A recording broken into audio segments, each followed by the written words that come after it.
Sophie, on a ce sentiment que les insoumis sont isolés à gauche sur ce dossier de la guerre entre la Russie et l'Ukraine. Cornérisés peut-être même par leurs camarades? En fait, Jean-Luc Mélenchon vous apparaît souvent en colère ou grimaçant. Mais en vérité, je vous le dis, il est content. Mais oui. Donald Trump, pour lui, c'est du hamburger béni. La preuve de la nocivité d'un oncle Sam qui est gros, bête et méchant.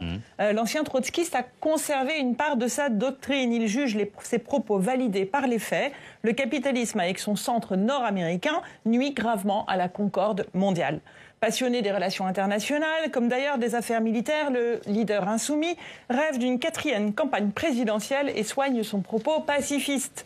Si tu veux la paix, organise-la. C'est le titre de son dernier texte livré sur Internet et qui vient cogner l'antique sagesse civis pacem parabellum, excusez-moi pour mon accent. Si tu veux la paix, prépare la guerre. Mélenchon se cogne aussi au reste de la gauche, aux écologistes et aux socialistes mobilisés, favorables, eux, à l'Europe de la défense. Oui, Jean-Luc Mélenchon, pas convaincu du danger de la Russie de Vladimir Poutine. Oubliez la Russie, Thomas, le mal à l'entendre, c'est l'OTAN, encore un outil de l'oncle Sam.